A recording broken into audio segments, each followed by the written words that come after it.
중국에서 가령 철강 소비의 반은 부동산, 건설 경기입니다. 원자 재발 그 인플레이션 우려는 그렇게 아주 심각한 건 아니고 이제 이미 꺾였거나 이제 꺾이는 중이라고 저는 생각을 합니다. 그러니까 국내는 거의 안 알려졌는데 그래, 저도 처음 들어봐요. 여기 성장주 펀드 중에 지존 중에 지존입니다.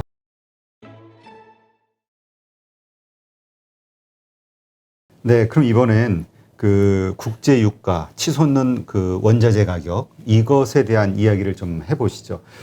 지금 뭐 처음에는 스태그플레이션이 인플레이션 높은 인플레이션으로 인해서 왔다. 근데 또 조금 지나니까 스태그플레이션은 아닌 것 같고 요즘 뭐 뭐라 그러죠? 오늘 슬로플레이션 용어가 참 재밌는 용어들이 막 나오는데 예, 이런 이야기도 좀 나오고 있는데 이 인플레이션과 세계 경제 이 전망 요거에 대한 이야기 한번 먼저 해주시죠. 그러니까 요즘 보면 저도 이제 그런 상황에 직면하는 경우가 많은데 뭐 인터넷, 유튜브, SMS, 뭐 언론 그래서 이제 너무 정보의 홍수니까 옛날에 뭐 대표님도 그렇지만 저희 같이 젊었을 때는 조금 한 걸음 물러나서 생각할 시간이 많았는데 요즘은 생각을 못하고 그냥 주어지는 정보를 저희가 수동적으로 받아들이지 않습니까?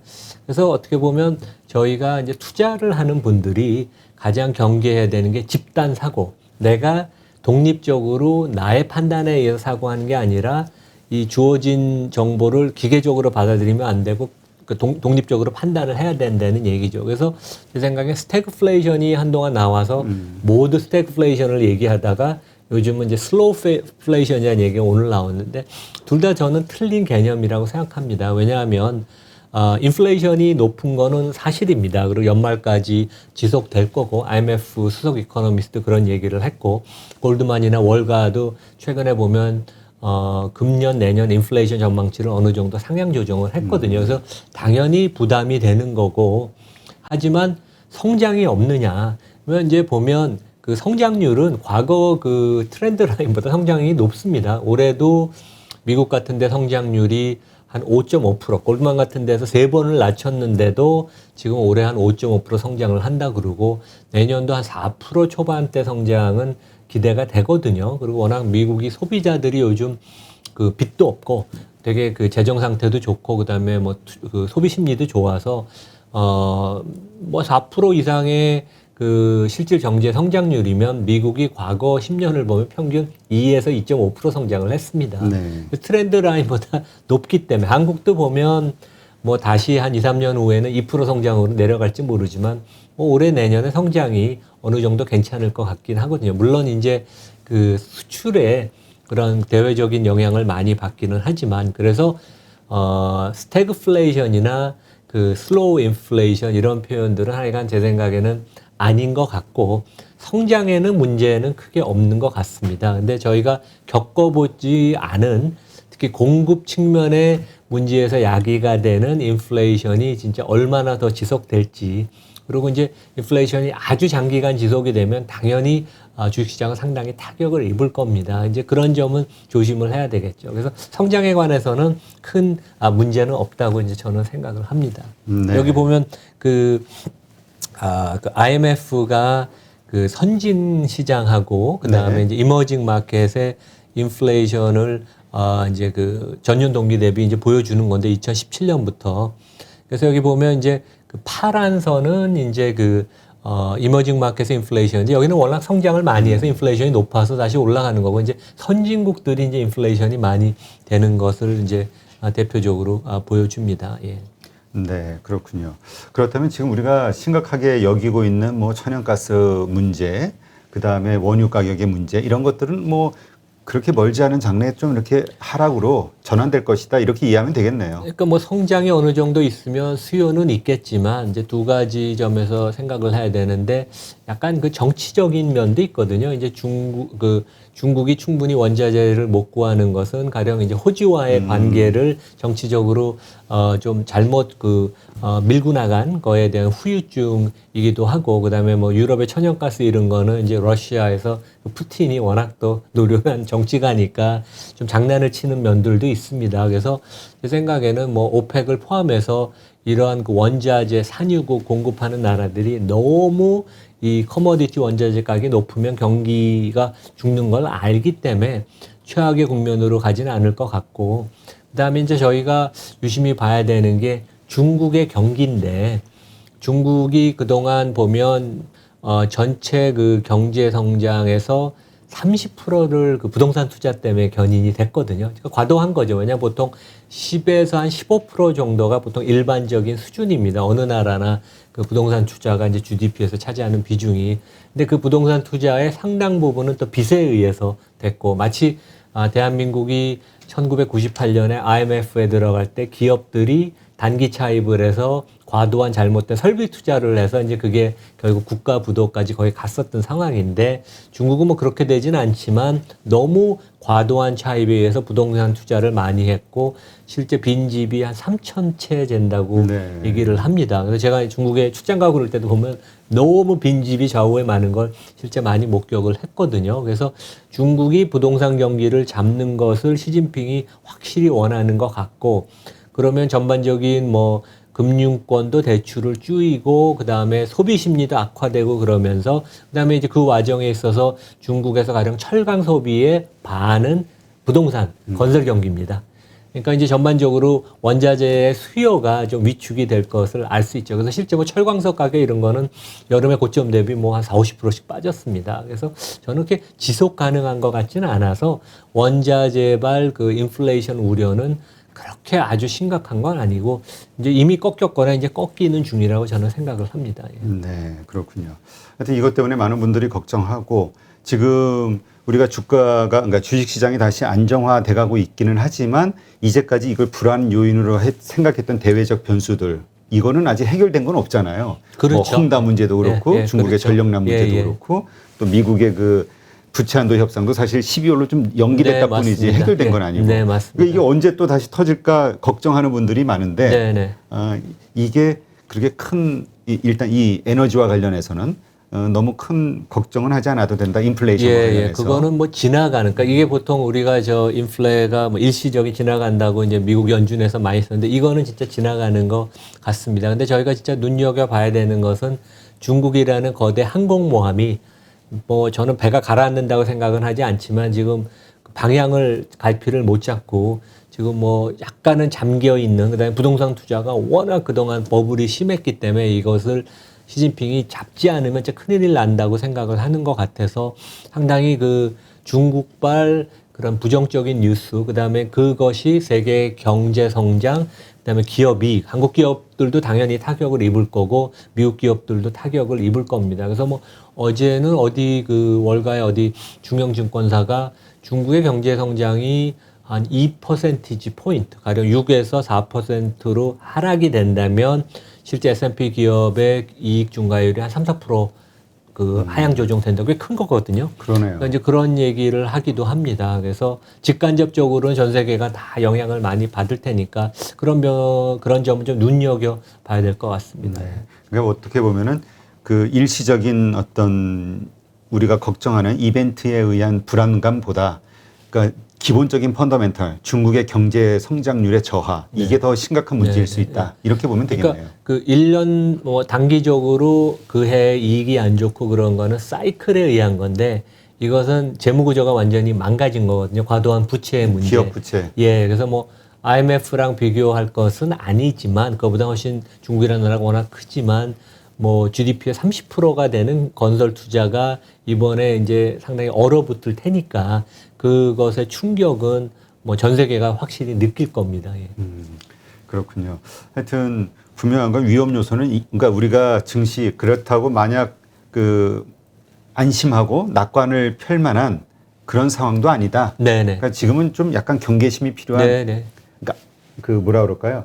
잘 이럴 수도 있고 저럴 수도 있는 어떤 갈림길에 서 있는 상황. 그 시장은 이제 조정을 받으면서 이제 맷집을 키우는 거죠. 그러면 이제 악재에 대해서는 둔감해지고 호재가 나오면 올라가는 거니까 이제 그런 과정이 아닌가. 특히 한국 시장은 한 10% 빠졌으니까 저는 그렇게 해석하고 싶습니다. 네. 그렇다면 일부에서 생각하는 것처럼 더 추가적인 어떤 급락이라든가 이런 거는 좀 오기는 쉽지 않다. 이렇게 저는 보시나요? 그렇게 생각하지 않습니다. 왜냐하면 뭐 세계 경기가 뭐 코로나 이후긴 하지만 올해, 내년, 후년에 웬만큼 성장을 할 거고 과거보다는 중앙은행들이 상당히 그 프렌들리 하거든요. 그래서 특히 뭐 그 파월 의장이 아마 제 선임이 될 것 같고 그분은 학자가 아니고 되게 실용적인 분이에요. 월가에서 뭐 뱅커도 하고 사모펀드도 하는 분이어서 시장과 교감을 하면서 잘 이거를 소프트 랜딩을 시킬 거로 저는 생각을 하기 때문에 그렇게 뭐 주가가 뭐 20, 30% 하락하는 그런 국면으로는 가지 않는다고 생각을 합니다. 네, 그렇군요. 그렇다면 이렇게 좀 혼란스러운 증시 상황에서 우리가 좀 좋은 기업을 찾아서 투자를 하고 있으면 그나마 좀 안심이 되고 네. 또 수익률도 좀 극대화할 수 있잖아요. 네. 지금 시점에서의 어떤 좋은 기업이라고 하면 어느 쪽이 될까요? 섹터라고 할까? 기업이 있다면? 그러니까 뭐 그 포트폴리오를 너무 젊은 분들도 공격적으로 하는 것보다는 조금 리스크가 있는 고성장하고 안정적인 좀 점잖은 종목을 이제 섞어서 해야 되는데 그 제가 이제 말씀드리고 싶은 게 그 여기 그림 이제 보시면 그 우리 소비자 제품이 경기 관련 소비재 뭐 자동차 뭐 그 명품 뭐 이런 좀 그 직접 이제 우리가 좀 돈을 많이 벌고 기분이 좋으면 더 살 수 있는 거 꼭 필요한 건 아니지만 그런 한 종류가 있고 필수 소비재가 있습니다. 이거는 뭐 저희 면도기, 비누, 샴푸, 그다음에 뭐 맥주, 그다음에 뭐 맥주가 뭐 많은 분들한테 필수 소비재죠. 그리고 이제 담배 이런 것들인데 이런 제품들은 경기가 좋으나 안 좋으나 수요가 매년 3에서 5%씩 계속 증가를 하고 네. 그다음에 이런 회사들은 다국적 기업이건 국내 기업이건 프라이싱 파워가 있습니다. 그렇죠. 가격을 올릴 수 있는 여지가 있고 거의 매년 가격을 올려요. 그래서 연 한 5에서 8% 매출이 증가를 하고 과거 한 20, 30년 역사를 보면 그다음에 이익은 그거보다 조금 더 많이 증가하거든요. 그래서 여기 보면 미국의 그 필수 소비재 장기 영업이익률 트렌드입니다. 여기 이제 그 파란 선을 보면 거의 뭐 안정적이죠. 6%에서 한 8%, 최근엔 좀 더 오히려 올라갔습니다. 그러니까 진짜 그 안정적인 경기의 영향을 안 받는 회사들이고 여기가 보면 이제 최근에 보면 기업들이 원가 압박을 받아서 마진이 스퀴즈, 마진이 이제 축소가 될 회사들을 많이 걱정하는데 여기 기업들 중에는 프라이싱 파워가 있는 데가 많습니다. 그래서 아까 필수 소비재 중에서는 P&G, 콜게이트, 파몰리브 이런 거 이제 뭐 우리 치약, 콜게이트 치약 그런 데 하는 데죠. 그래서 P&G는 보면 우리 많이 쓰는 그 저 질렛 면도기, 그렇죠. 뭐 아이보리 비누, 뭐 타이드 같은 그 세정제 뭐 이런 거 이제 오랄 그 칫솔 이런 거 다 이제 만들거든요. 그래서 뭐 항상 쓰는 거고 그다음에 회사들은 프라이싱 파워가 있어서 마진 압박을 안 받고 그다음에 이제 그 브랜드가 좋은 소비재 기업들 헐시 초콜릿 제가 전에도 한번 말씀드렸는데 10월 초에 초콜릿 그 판매 가격 9% 올렸습니다. 그래서 저희는 초콜릿을 먹으니까 뭐 스타벅스도 매년 가격을 올리고요. 그다음에 뭐 나이키, 아디다스, 룰루레몬 이런 그 뛰어난 소비재 제품은 원가를 다 정가시키고 뭐 저희도 한 3,000원, 5,000원 올랐다고 운동화 떨어져 뭐 다 달았는데 안 사지는 않으니까. 그리고 빅테크 기업들도 원가 압박을 실제 별로 받지 않습니다. 그리고 이제 뭐 럭셔리 명품 회사들은 뭐 없어서 항상 못 파니까 그렇고 국내에서는 이제 LG 생활 건강, 뭐 KT&G 같은 데가 이제 해당이 돼서 뭐 이런 회사들이 특히 이제 뭐 필수 소비재는 뭐 20%씩 성장하고 그러지는 않은데 내 포트폴리오에 들어가 있으면 뭐 경기가 좋든 안 좋든 한 10%에 가까운 배당을 포함해서 이익을 총수익을 나한테 10년을 들고 있으면 가져다 종목이니까 하나 정도는 2개 정도는 꼭 들고 가면 좋다고 생각하고 조금 제가 좋게 보는 거는 그때 8월 달에도 제가 잠깐 말씀드렸는데 테슬라가 저는 이제 4년째 차를 타고 그다음에 모델 Y를 시승해 보면서 이제 경쟁력을 다시 느껴서 그때 테슬라를 조금 주목해야 되는 거 아니냐 말씀을 드렸는데 제가 그저께 실적을 보고 이게 1,000불을 넘어가는 건 당연하고 요즘 월가에서는 이제 어제 종가가 900불 정도였거든요. 시총 이제 1조 달러를 눈앞에 두는데 2,000달러 얘기가 나오는데 그동안은 이제 일론 머스크가 좀 허풍쟁이 아니면 이 사람 얘기 얼마나 믿나 그런데 최근 실적 경영 성과를 보면 자기네가 얘기한 걸 거의 다 지키거나 그 이상을 달성을 하고 있습니다. 그래서 실제 보면 제가 여기 숫자를 좀 계산을 해봤는데 월가에서 이제 그 테슬라가 시총이 2조 달러 이제 개별 주가를 보면 2,000달러 얘기가 나오는데 전에부터 그 우리 돈나무 언니라는 캐시 우드라고 있죠. 네. 저도 개인적으로 아는 분인데, 옛날 고객이어서. 근데 그분은 조금, 저는 뭐 이렇게 신뢰는 안 가지만 그분은 3,000불 얘기를 전에부터 했는데, 최근에 진짜 특히 3분기 실적을 보고 사람들이 월가에서 2,000달러가 이게 불가능한 건 아니다. 그런 얘기가 나오는데, 이제 그 논리를 제가 좀 설명을 드리면, 여기 우리 그림을 이제 보시면 테슬라 2,000달러 가능한가? 요거를 보시면 될 것 같습니다. 그래서 몇 가지 가정이 있어요. 그래서 올해 매출액이 520억 달러, 한 60조 원 정도 되는 건 뭐 거의 확실합니다. 3분기까지 우리 실적이 나왔으니까. 그런데 이제 이 회사가 지난 5년 동안 차 판매가 매년 71%씩 성장했는데 앞으로 몇 년 동안 연 50%는 자기는 확실하다. 지금은 이제 독일의 베를린 공장, 그 다음에 텍사스 오스틴 공장 완공해서 그러니까 내년 후년에도 계속 성장을 많이 하거든요. 그래서 매년 50%씩 5년간 성장을 하면 2026년에 매출액이 4천억 달러가 됩니다. 네. 500조 원. 대단하죠. 네, 그러면 이제 판매 대수가 올해 대충 한 100만 대에서 760만 대가 되는데 일론 마스크는 2030년이 되면 자기네 2천만 대 판다고 그러거든요. 근데 얼마 전에 제가 H모 그룹의 부사장님을 만났는데 그거 전혀 불가능한 거 아닌 것 같다고. 그 1, 2년 전만 해도 그 회사 뭐 아니야 그랬는데 많이 최근에 바뀝니다. 진짜. H모면은 현대차니까요. 근데 이제 5년 후에 4천억 달러의 매출액을 달성을 하고 그다음에 순이익률이 이번에 이제 영업이익률이 3분기에 15%였는데 이게 이제 대량 생산을 하면 고정비가 점점 줄어들거든요. 그러면 순이익률이 20% 될 수도 있습니다. 그러면 순이익이 800억 달러, 100조 원쯤 되는데 애플의 퍼가 지금 25배인데 여기다가 뭐 한 25배를 곱하면 2조 달러가 이제 숫자가 여기 제가 이제 그림에서 보여드리는 것처럼 숫자가 이제 나옵니다. 그래서 이게 터무니없는 숫자가 아니고 최근 두세 분기를 테슬라가 계획을 세우고 자기네가 주장한 대로 달성을 함으로써 이거 진짜 가능한 건가 이런 얘기가 나오면서 주가가 특히 모멘텀을 더 많이 받는 것 같고 주간 당분간 계속 좋을 것 같습니다. 네, 그렇군요. 그러니까 지금 말씀하신 언급한 이런 기업들이 앞으로 근데 이제 좀 미국 기업들이 좀 많은 것 같아요. 뭐 장기적인 성장성은 한국보다는 미국이 저는 좋다고 생각하는데 아까 뭐 현대차는 조금 뭐 한 3개월, 6개월 보면 좀 주가가 반등할 수 있는 국면은 있다고 제가 말씀을 드렸습니다. 이 말씀하시는 그 단어, 그러니까 우리가 좀 의미를 잘 이해해야 되는 게 테슬라는 크게 성장할 거라고 이제 생각을 하시고 현대차는 단기적 반등 이쪽에 이제 주안점을 두시는 걸로 이해하면 되겠네요. 네. 현대차는 저는 전 세계 10대 자동차 중에 전기차로 자율주행으로 성공적으로 비즈니스 모델을 바꾸는데 성공하는 회사 중에 하나일 거라고 저는 확신을 합니다.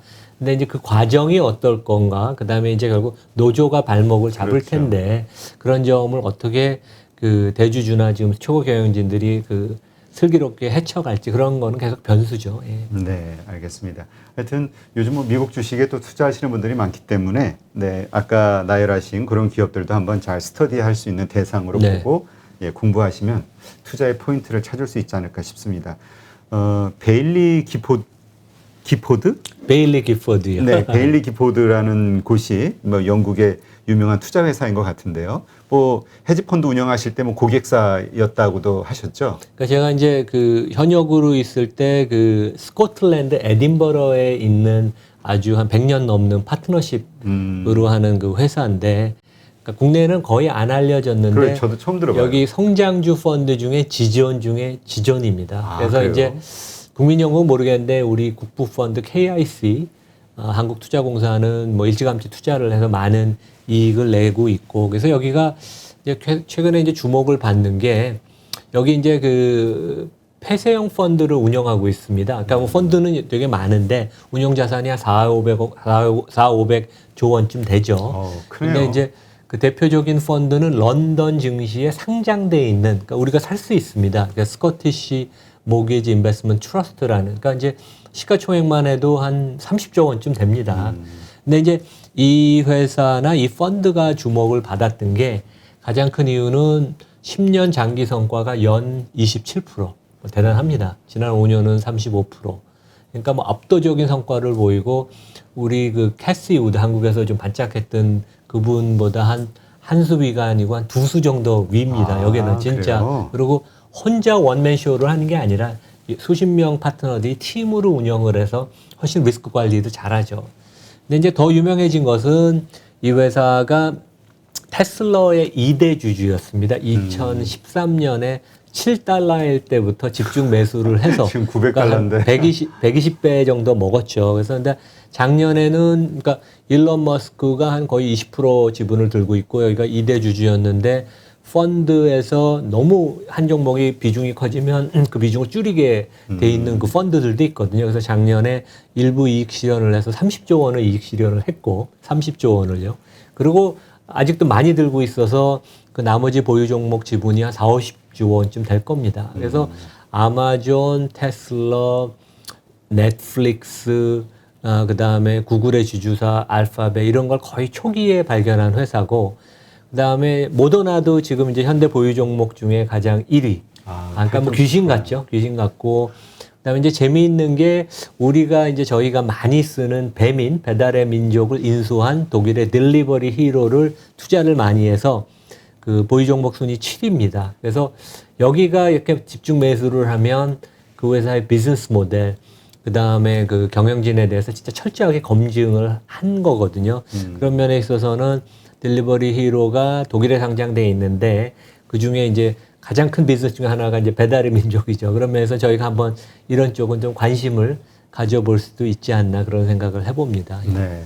야, 정말 투자 수익률 보면은 진짜 너무 부러운데 한국에는 저런 펀드 회사가 생길 수가 없나요? 뭐 근데 말씀하신 것처럼 저게 캐시우드처럼 어떤 한 사람의 탁월한 어떤 능력이 아니라 팀 플레이라고 말씀하셨잖아요. 근데 팀 플레이가 이게 성공적이 되려면은 운영 방침이라든가 이게 딱 있을 거 아닙니까? 그게 이제 훌륭한 거 아닌가 이런 생각이 드는데요. 그러니까 제가 현역일 때는 1년에 이제 2번씩 가서 만났는데 그때는 이제 한국이 성장하는 국가여서 자주 만나줬어요. 근데 요즘은 잘 안 만나준다 그러고 한국은 성장하는 국가가 별로 없으니까 삼성전자 대신 여기는 반도체 장비 중에 슈퍼을이라는 ASML을 투자를 했습니다. 그러니까 그게 ASML이 주가가 더 좋았거든요. 근데 여기는 이제 그 전체 회의를 하면 그 아이디어를 자유롭게 발표하고 그것을 그 반대를 강력하게 하는 의견 그런 못하게 한다. 왜냐하면 그런 사람들이 기가 그렇죠. 죽으니까. 위축이 되죠. 예. 그리고 이제 파트너로 운영을 하고 그 다음에 여기는 증권사 직원 애널리스트한테 아이디어를 받는 것보다는 첨단 리서치를 하는 R&D 센터를 지원을 많이 합니다. 이 회사가 이제 IT 기업하고 바이오에 되게 투자를 해서 대성공을 거두었는데 대학교 부설 R&D 연구소 뭐 이런데 이제 최첨단 리서치를 후원을 하면서 그 어떤 데가 지금 가장 리서치를 잘하는지 그런 것을 미리미리 파악을 하는 되게 똑똑하죠, 되게.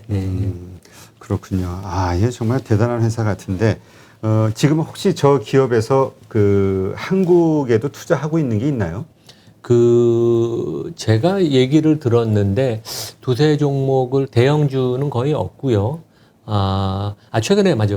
쿠팡을 좀 집중 매수를 했습니다. 쿠팡이 주가가 최근에 많이 빠졌죠. 그렇죠. 그래서 집중 매수를 해서 공시를 한 걸로 제가 알고 있고, 국내에서 공시한 게 아니라 이제 해외 공시. 해외에서 공시한 것을 알고 있고, 그래서 저는 이제 쿠팡을 주가가 너무 높아서 걱정을 했는데, 이 사람들이 보기엔 최근에 주가가 30달러 미만으로 한 50% 이상 빠졌습니다.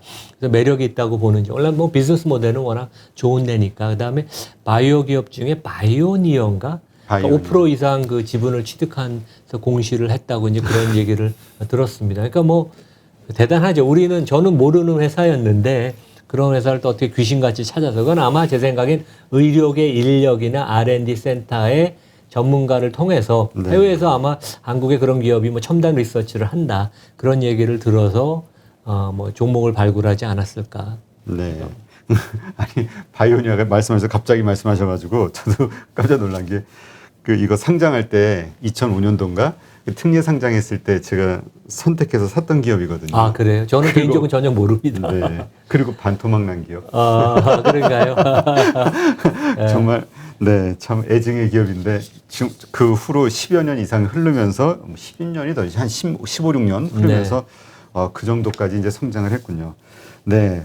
하여튼 이렇게 벨리 기포드라는 회사의 어떤 그 투자 수익률과 운영 방식 이런 걸 보면 볼수록 장기 투자, 정말 괜찮은 기업을 투자해서 장기 보관하는 예. 투자하는 예. 이게 얼마나 중요한가를 다시 한번 깨닫게 되네요. 연 수익률 아까 말씀해 주셨나요? 그러니까 연수익률이 지난 10년 동안 연 27%, 그 다음에 네. 지난 5년 동안 35%. 엄청나네요. 예. 그래서 뭐 우리가 소위 얘기하는 성공한 빅테크 기업은 다 초기부터 투자를 했습니다. 그래서 여기 보면 이제 여기 그 제임스 앤더슨이라고 어떻게 보면 가장 대표적인 펀드 매니저고 이제 내년에 은퇴를 합니다. 이분이 그 아까 얘기한 스코티시 모게지 인베스트먼트 트러스트 펀드의 공동 매니저인데 이분이 전에 이제 얘기한 걸 보면 우리는 노이즈를 전혀 신경 안 쓴다. 분기 실적도 안 보고 거의 연간 실적도 안 보고 최소한 5년, 기본적으로 10년을 보고 투자를 한다. 그래서 그 안에서 분기에 뭐 실적이 좋고 안 좋고는 우리한테 의미가 없다. 그래서 이제 여기가 이제 특히 주안점을 두는 것 중에 하나가 여기 보면 이제 첫째 그 회사가 영위하는 비즈니스가 속해 있는 산업이 수십 배, 수백 배 커질 수 있어야 된다.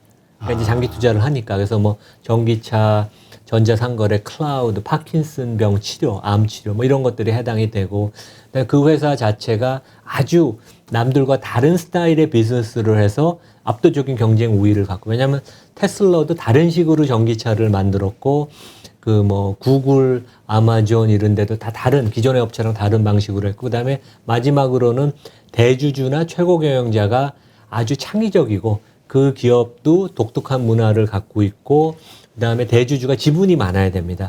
그래서 같은 배를 타고 그렇죠. 너랑 나랑 다른 짓을 하는 게 아니라 대주주도 지분이 많아서 소수주주랑 같이 간다고 어떻게 보면 다 맞는 얘기죠. 그렇죠. 그래서 이제 요 세 가지를 꼭 챙겨 봅니다. 이 회사가. 이렇게 했을 때 정말 저렇게 연 35%뭐 이런 수익률을 거둘 수 있는 가능성이 있는 거군요. 네. 참 저렇게 계획대로만 되면 얼마나 좋을까. 근데 또 이런 생각하시는 분도 있을 거예요. 저기는 돈이 많은 기관이니까 그렇게 투자하고 버티지 개인들이 과연 그럴 수 있을까? 뭐 이제 여기가 한 파트너가 4, 50명쯤 되는데 다 뭐 옥스퍼드, 케임브리지 아니면 이제 세계에서 유수의 대학과 아니면 그 이상의 고등교육을 받은 사람을 뽑아서 그 중에 또 경쟁을 시켜서 파트너가 되는 거니까 뭐 어느 정도 맞죠. 예. 네.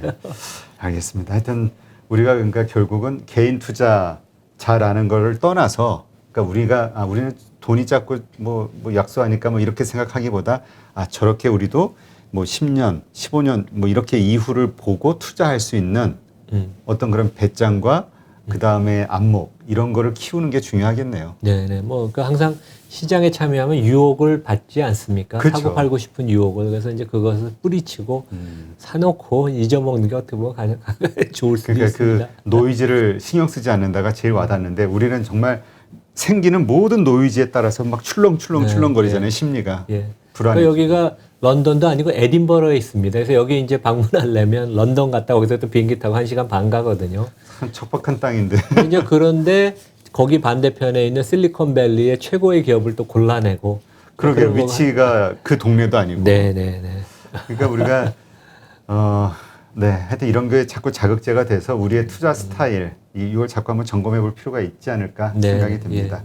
네, 오늘 또 역시 헤지펀드를 운영하셨던 우리 이남우 교수님 항상 그 경험에 우러난 어떤 인맥과 그 스토리가 풍부하셔가지고 얘기가 아주 흥미롭습니다.